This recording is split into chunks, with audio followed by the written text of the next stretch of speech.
이스라엘 자손이 애굽 땅에서 나온 지 480년이요 솔로몬이 이스라엘 왕이 된 지 4년 15월 곧 둘째 달에 솔로몬이 여호와를 위하여 성전 건축하기를 시작하였더라.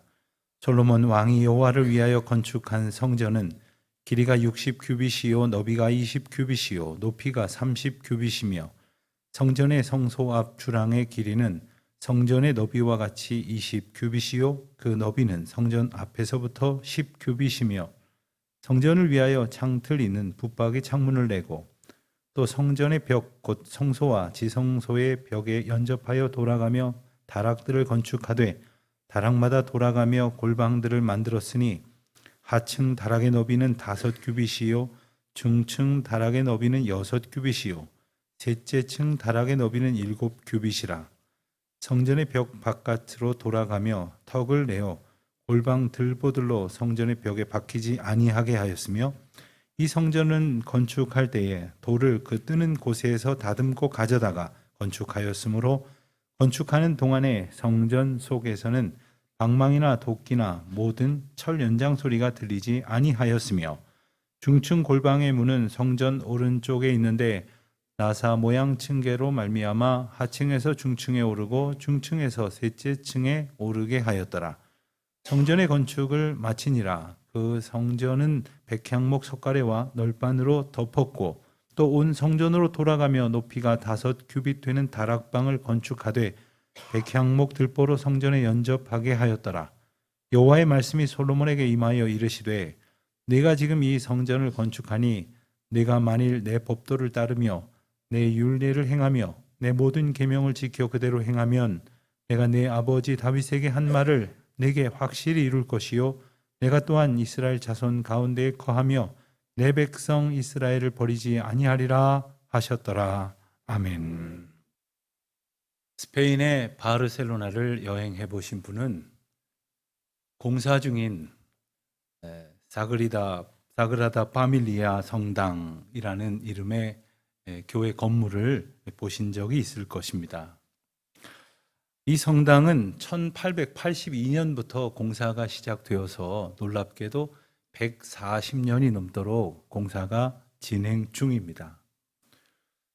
설계 당시에 처음에 맡았던 책임자는 다른 분이었지만 이듬해 그 유명한 건축가 안토니오 가우디라고 하는 분이 책임을 맡아서 이 때문에 우리에게도 가우디 성당이라 이렇게 불리워지곤 했습니다. 그렇지만 가우디는 성당의 채 20%도 짓지 못하고 43년이 지났을 무렵에 사고로 그만 세상을 떠나게 되었습니다. 그 후에 스페인에는 내전이 있었습니다. 그리고 초기에 이 성당의 건축을 위해서 만들어 놓은 설계도와 모형이 있었는데 이것이 그만 소실되고 말았습니다. 그래서 공사가 순탄하게 이어지지 못하다가 1950년대에 이르러서야 비로소 공사가 재개가 됩니다. 그런데 이번에는 막대한 공사의 비용이 문제가 되었습니다. 그래서 돈이 좀 모여지면 공사를 하다가 또 떨어지면 중단을 하고 하는 일이 반복이 되었습니다.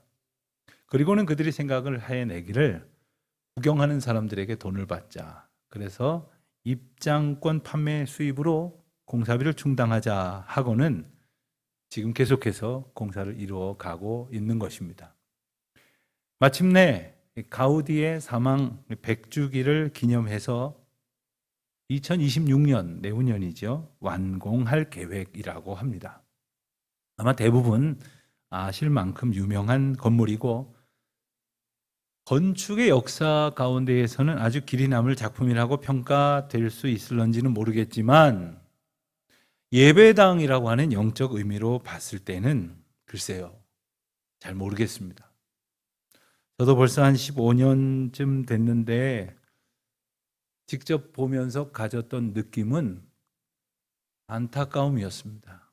비록 그때나 지금이나 정기적인 미사가 있기는 합니다만은 예배당이라기보다는 관광지로서의 느낌을 더 많이 주고 있고 안타깝게도 유럽이나 중남미의 많은 교회들의 형편도 이와 크게 다르지 않다는 것이죠. 예배당의 건축을 하게 되고 보니 이러한 일들도 그냥 지나가지지를 않습니다. 깊이 생각해 보아야 할 것이 참 많이 있습니다. 여기 계신 여러분들도 우리 공사 현장에 때때로 들러보셔서 얼만큼 진행이 됐나도 보시고, 그리고 어떻게 구체적으로 기도해야 할까도 생각을 해보시면 참 좋겠습니다.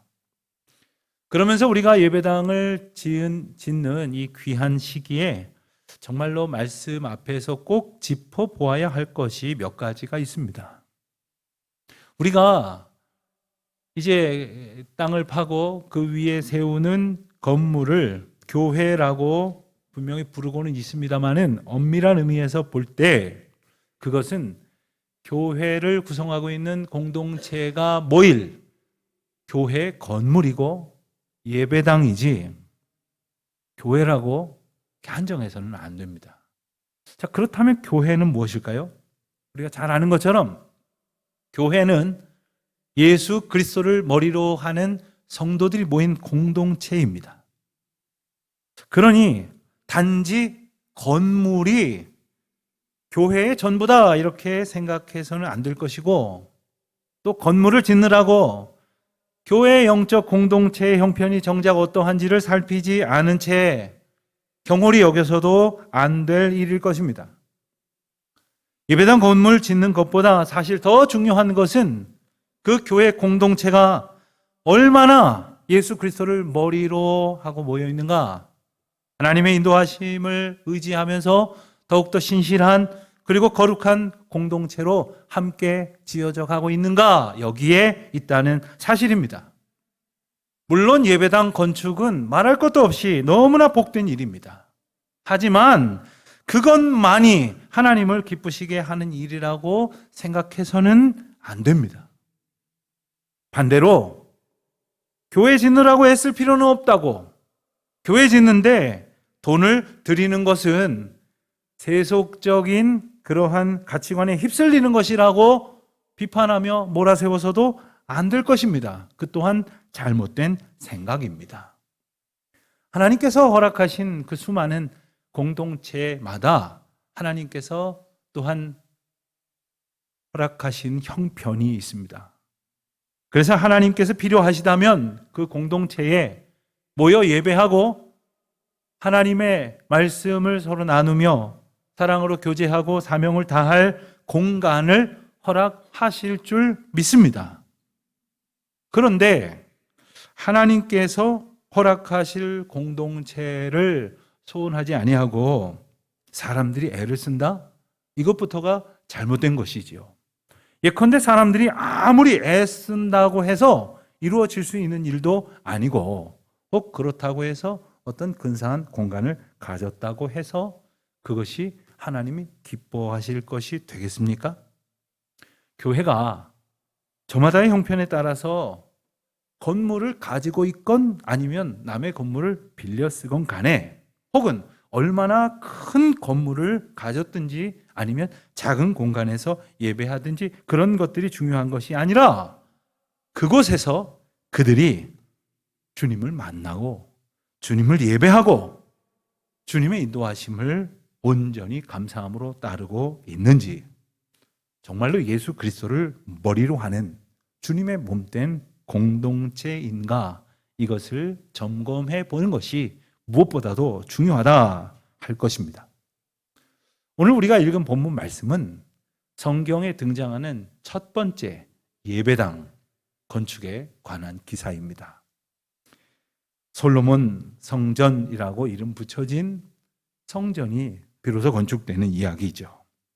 우리가 읽은 것처럼 이스라엘 백성들이 애굽에서 나온 지 약 480년이 지났을 무렵, 다윗을 이어서 왕이 된 솔로몬이 4년쯤 되었을 때 드디어 호대하던 성전 건축이 시작이 됩니다. 그렇다고 해서 지금까지 성전이라 할 만한 장소가 없었던 것은 물론 아니었습니다.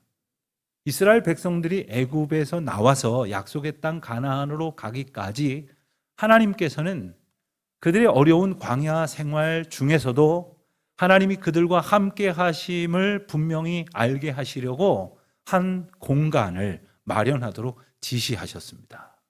그것이 바로 성막, 곧 하나님께서 임재하시는 움직이는 성전이었습니다.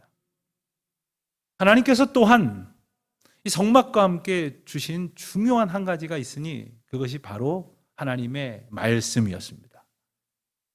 모세를 통해서 하나님께서는 십계명을 비롯해서 여러 가지 율법을 주셨습니다. 그리고 이것을 지킬 때에 내가 너희와 함께하고 그리고 그에 합당한 복과 은총을 부어줄 것이라고 약속하셨죠. 그리고 그들이 순종할 때에 정말로 하나님은 놀라운 은총을 그들에게 부어주셨습니다. 모세는 하나님께서 일러주신 대로 그렇게 성막을 지었습니다. 순종하여 그 성막을 지었을 때 하나님께서는 이스라엘 백성들 앞에 구름 기둥과 불 기둥으로 언제나 그들을 보호해 주셨고 그들을 인도하여 주셨습니다. 그리고 이스라엘 백성들에게 하나님의 놀라운 임재와 영광을 드러내 주셨습니다. 그렇게 이스라엘 백성들은 하나님을 의지하면서 동행하는 가운데에 가나안 땅에 이르게 되었고 그것을 차지하고 그리고 땅에 욕망을 펼치던 많은 여러 나라와 많은 전쟁을 치른 후에야 비로소 그 땅에서 약속한 하나님의 은혜를 약속받은 대로 누리게 되었습니다. 시간을 흘러서 다윗 왕이 되었을 때야 비로소 모든 전쟁이 그쳐지고 튼튼한 나라가 세워졌고 그리고 다윗은 왕권을 공고히 했습니다. 그 즈음에 다윗은 한 가지 생각을 하게 됩니다.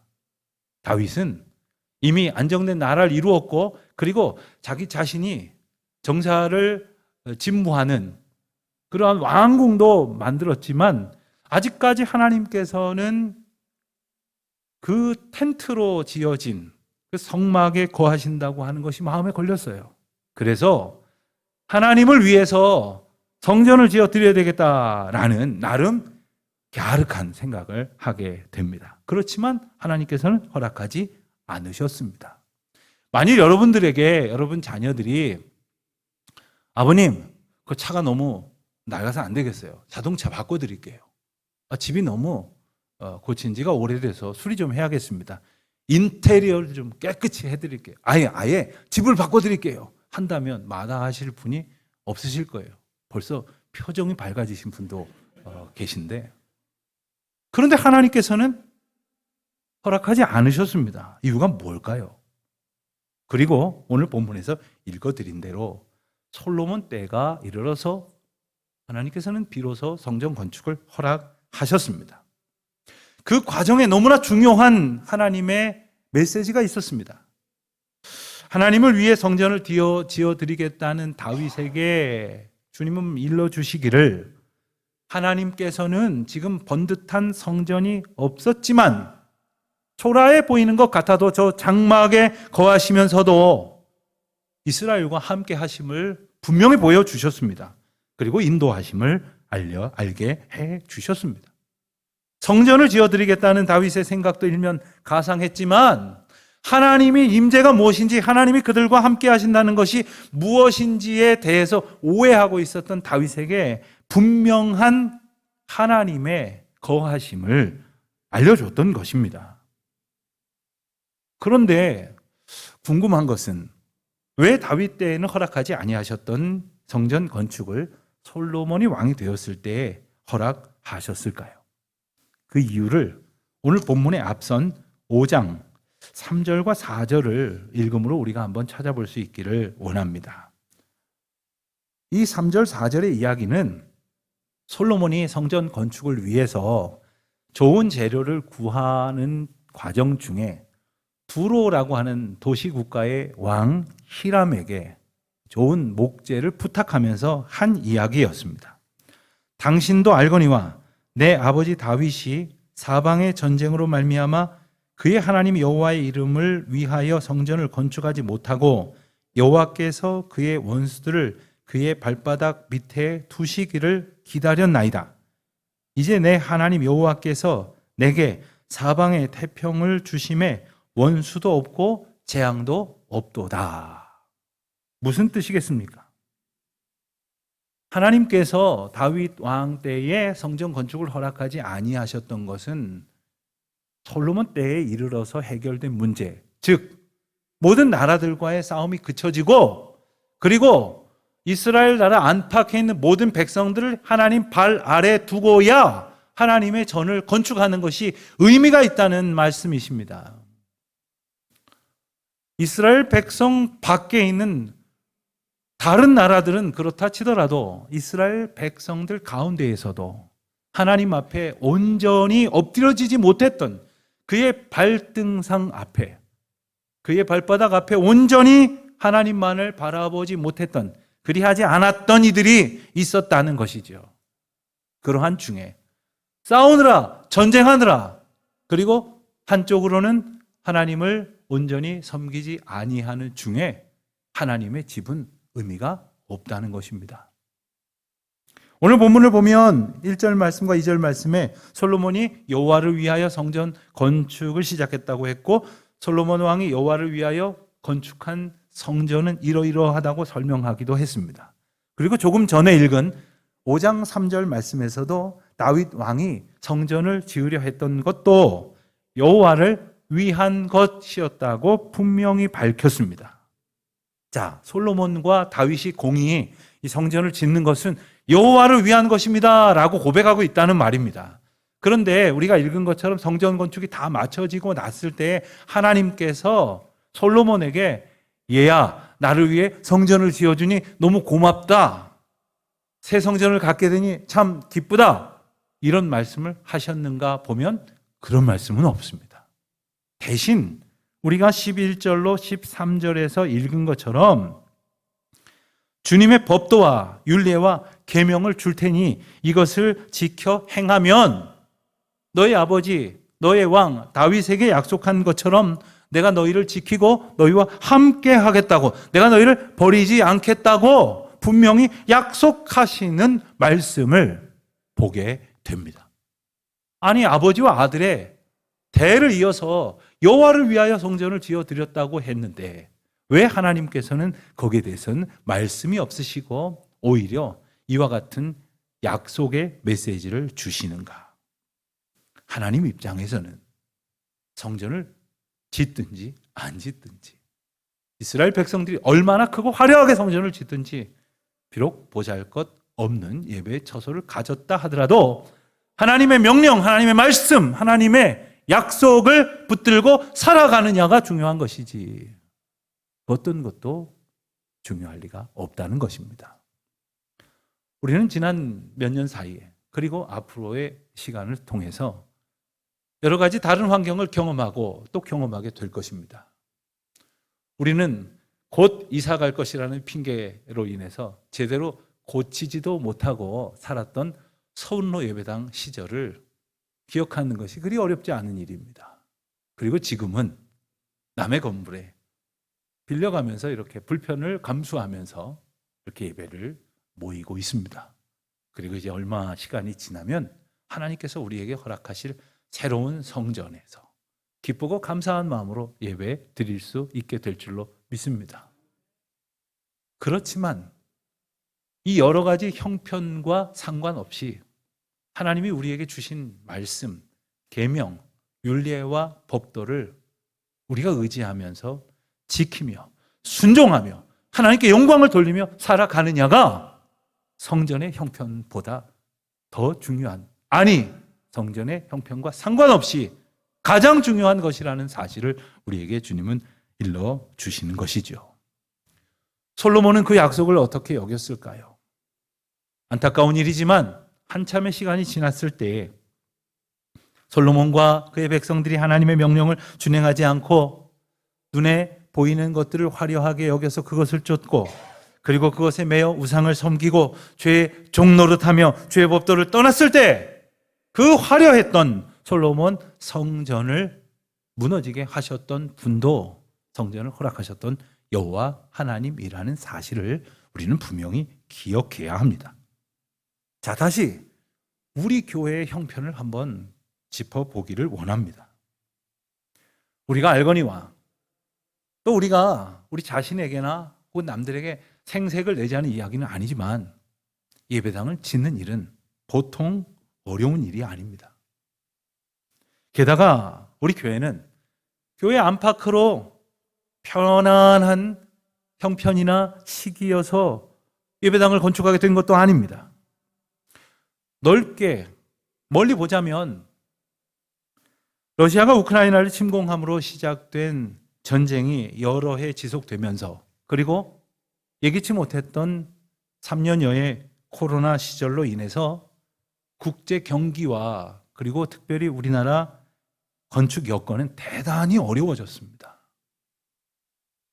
게다가 우리 공동체는 여러 가지 원인으로 매우 작아지고 약해졌습니다. 의지할 게 없다는 말입니다. 실망스러우십니까? 그러나 의지할 것이 없게 되었을 때 그때에 누릴 수 있는 가장 큰 복은 주님을 의지하게 된다는 사실이에요. 우리가 병들었을 때, 우리가 가난해졌을 때, 우리가 외로워졌을 때 하나님을 의지하게 하신다면 그처럼 큰 복은 없는 것입니다. 그처럼 놀라운 하나님의 섭리는 없는 것입니다. 오직 우리를 인도하시는 하나님의 은혜만을 전적으로 구하게 하시는 하나님의 특별하신 인도하심을 여러분들도 느끼고 계십니까? 마치 미디안과의 전쟁을 이끄는 기드온에게 명령하신 하나님의 이상한 명령이 떠오르지는 않으십니까? 이스라엘 백성들에게 이웃하는 미디안이 공격을 해왔습니다. 그들이 가진 것을 다 빼앗기고 노예로 끌려가게 되었기에 하나님 앞에 기도했습니다. 하나님께서는 기드온 선지자를 세우시고 그를 통해서 백성들을 불러 모으셨습니다. 미디안과 싸울 자들은 나오라! 무려 32,000명의 많은 사람들이 모여들었습니다. 그런데 하나님께서 기드온에게 명령하시기를 두려워하는 자들을 돌려보내라 하셨죠. 무려 22,000명이 돌아갔습니다. 10,000만 남았어요. 그런데도 불구하고 하나님께서는 내가 그들을 시험하고자 하니 하시고서는 알뜰 모를 듯한 명령을 하십니다. 물가에 가서 물을 마시게 하라. 그리고는 저마다의 방법으로 먹고 있는데 물을 손으로 움켜 핥아먹는 사람 300명만 남기고 다 돌려보내라고 하셨습니다. 그리고는 기드온에게 단 300명을 데리고 하나님의 방법으로 미디안을 물리치게 하셨습니다. 왜 그러셨을까요? 궁금해하는 기드온에게 하나님 말씀하셨어요. 너희가 수가 많으면 그 많은 수로 전쟁에서 이기면 너희가 이긴 줄로 생각할 것 아니니. 그렇습니다. 여러분, 만일 우리 교회가 정말 사람이 많았다면, 그리고 모아놓은 돈도 많았다면, 그리고 자랑할 만한, 그리고 내놓을 만한 큰 부자가 있었다면 아마도 그런 분들을 의지하지 않았겠습니까? 그러나 우리는 이리 보아도 저리 보아도 의지할 것이 없습니다. 오직 주님만 바라보고 주님만 의지하고 주님만 전심으로 사랑하게 하시는 하나님의 특별한 계획 가운데 있음을 깨닫게 되는 것입니다. 그 일에 멀리서 어렴풋이 보지 마시고 가까이 주님 곁을 따르며 주님의 놀라운 역사를 목도하시기를 바랍니다. 한평생 주님께서 놀랍게 역사하셨다는 그 감격을 마음의 기억으로 품고 증인으로 살아가시기를 축원드립니다. 우리 교회가 예배당을 건축한다고 하니까 많은 분들이 제게 질문을 합니다.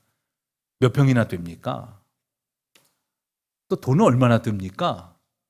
언제쯤 완공이 됩니까? 궁금한 게 참 많으신 것 같습니다. 오늘 본문에도 보면 솔로몬 성전은 어떨까 궁금하던 차에 성전의 규모 그리고 구체적인 모양 이런 것들이 자세하게 소개가 됩니다. 그렇지만 이 눈에 보이는 외형만이 아니라 이 성전 건축과 그 과정 속에 담아두신 하나님의 놀라운 메시지 몇 가지를 우리는 꼭 발견하고 기억할 수 있게 되시기를 바랍니다. 첫 번째로는 이스라엘 백성들이 하나님의 인도하심에 구체적으로 순종했다라는 사실입니다. 오늘 본문에도 마찬가지로 매우 상세한 그러한 모양과 그리고 규격, 치수, 크기가 설명이 되어 있습니다. 오늘 본문 뒤에 나오는 14절 이하의 말씀은 13절까지의 말씀이 그 성전의 그 외형을 묘사하는 것이라고 한다면 14절 이하의 말씀은 성전 내부, 즉 인테리어에 관한 설명입니다. 그런데 이 모든 설명이 다 마쳐진 뒤에 38절에 가서 보니까 그 설계와 식양대로 성전 건축이 다 끝났다. 하나님께서 일러주신 그대로 순종함으로 다 맞춰졌다. 이렇게 소개를 합니다. 과거에 출애굽기에도 보면 성막을 지을 때도 마찬가지였어요. 매우 긴 많은 분량을 할애해서 하나님께서 구체적으로 이렇게 지어라 저렇게 지어라, 색은 어떻게 쓰고 실은 어떻게 쓰고 크기는 어떻게 하고, 우리는 지금 한 규빗이 얼마인지도 모르고 이게 어느 정도 될까도 잘 모르지만 이스라엘 백성들에게 있어서 이것 한 가지 한 가지는 하나님의 구체적인 명령이었어요. 구체적인 명령은 구체적인 순종을 이끌어냈습니다. 사랑하는 성도 여러분, 하나님의 은혜 가운데에 세심하게 역사하시는 구체적인 하나님의 은혜를 경험하기를 원하신다면 구체적으로 하나님 앞에 간구하시고 구체적으로 하나님의 말씀을 들으시고 그리고 그 말씀을 세심하게 붙들고 의지하며 살아갈 수 있게 되시기를. 아주 작은 것 하나라도 그냥 넘어가지 마십시오. 모르면 하나님 앞에 여쭙고 그리고 말씀하시는 것을 깨달아 듣고 그 말씀을 의지하며 살아가야 한다는 것이지요. 두 번째로 기억해야 할 것이 있다면 그것은 하나님께서 이 성전만 짓도록 허락하신 것이 아니라 말씀을 통해 복 주시기로 약속하셨다는 것입니다. 오늘 우리가 읽은 것처럼 성전을 이렇게 지라고 일러주시고 그렇게 지었다는 기사와 함께 앞서 우리가 읽은 말씀처럼 12절 13절의 말씀에서 하나님께서 그들을 지키시고 인도하시고 복 주시고 결코 버리지 아니하실 하나님의 놀라운 약속의 말씀을 주셨다는 것이지요. 저는 우리 교회도 이 예배당 건축하는 이 얼마간의 기간 동안 주님께서 주실 아름다운 성전만 우리가 받게 되는 것이 아니라 날마다 말씀하시고 우리를 붙드시고 인도하시는 하나님의 말씀, 약속의 말씀으로 충만한 우리 모두가 되시기를 주님의 이름으로 축원드립니다. 세 번째로 우리가 기억해야 될 것이 있다면 그것은 이 건물을 짓는 과정 속에서 더욱더 주님의 인도하심 앞에 성숙해져 가는 이스라엘 공동체를 보게 된다는 것입니다. 성전 건축에 매우 많은 그러한 장면들이 있었을 것이겠습니다만 오늘 본문에서는 7절에 흥미로운 장면 하나를 소개하고 있습니다. 7절입니다. 이 성전은 건축할 때에 돌을 그 뜨는 곳에서 다듬고 가져다가 건축하였으므로 건축하는 동안에 성전 속에서는 방망이나 도끼나 모든 철 연장 소리가 들리지 아니하였다. 이렇게 소개를 합니다. 무슨 말입니까? 돌로 된 성전을 짓게 되어지니 우리가 상식적으로 생각할 때 큰 돌을 어디서 옮겨다가 그 현장에서 그 돌을 그 사이즈에 맞게 깎고 치고 그리고 다듬어서 그 돌을 쌓아가면서 성전을 짓는 것이 보통의 우리 상식 아닙니까? 그런데 그렇게 하지 않았다는 거예요. 그렇게 하자면 아마 계속해서 망치 같은 것으로 그리고 방망이나 도끼 같은 것으로 그렇게 된 철 연장을 가지고 돌을 쪼느라고 아마 그야말로 우리가 시끄러운 곳을 뭐라고 그러죠? 왜 이렇게 공사판처럼 시끄러워? 이런 이야기 하지 않습니까? 매우 시끄러운 곳이 되고야 말았을 것입니다. 그런데 성전은 다 지어지고 나서가 아니라 지어지는 과정 속에서도 성전이었어요. 그곳에서 하나님께서는 그 과정을 통해서도 경배를 받으시기를 원했고 그리고 그 가운데에서도 하나님께 예배하기를 원하셨던 것입니다. 그러니 그 시끄러운 소리들이 있기보다는 서로 협력하고 중보하며 사랑으로 기도하고 말씀을 받은 감격으로 묵상하는 그러한 응답의 소리가 있기를 원하셨던 것이죠. 여러분 말이 쉽지 이렇게 하는 것은 너무나 어려운 일이었습니다. 요즘 건축을 하는 것을 보면 우리가 이제 지내는 바로 이 효령로, 이 앞에 그 길이 효령로거든요. 이 효령로만 하더라도 매우 많은 건물들이 지금 공사 중에 있습니다. 근데 이렇게 보면요, 어느새 쑥쑥 올라가요. 가만히 보면 그곳에서 다 하나하나 짓는 그런 공법도 있지만 어디선가 이렇게 마치 조립식으로 완성되어 온 그러한 부분을 갖다 끼워 넣듯이 어린아이들 장난감 조립하듯이 그렇게 짓는 것을 보게 됩니다. 오늘 본문이 마치 그렇게 했다는 거예요. 그러나 요즘처럼 아주 모든 공법과 기술이 잘 완비되어 있는 시대가 아니었을 것 아닙니까? 돌을 다듬어다 갖다 끼워 놔봤는데 맞지 않아요. 그럼 그 무거운 거 다시 옮겨야 할 것이고, 이거 누가 쟀느냐고, 누가 이렇게 만들었느냐고 서로 원망하고 불평할 일이 얼마나 많았겠습니까? 그러나 그들은 그러지 아니하였다는 거예요. 서로 부족함을 함께 보완하고 협력하고 하나님의 은혜를 구했다는 것이죠. 합력하여 선을 이루라고 명령하신 하나님의 뜻에 합당하게 살아갔다는 것입니다. 우리는 예배당 건축의 과정 속에서 이런저런 불편함이 이만저만 큰 것이 아닙니다. 그러나 가만히 보면 너무나 감사하게도 우리 모든 교우들이 구역이 구역마다, 선교회가 선교회마다, 그리고 모든 교우들이 교우들마다 서로 협력하고 배려하고 섬겨서 정말 아무런 불편함이 없는 것처럼 여기까지 이르게 된 것은 오직 우리를 성숙한 신앙으로 인도하시는 하나님의 은혜가 아니고서는 설명할 길이 없는 것입니다. 그렇습니다.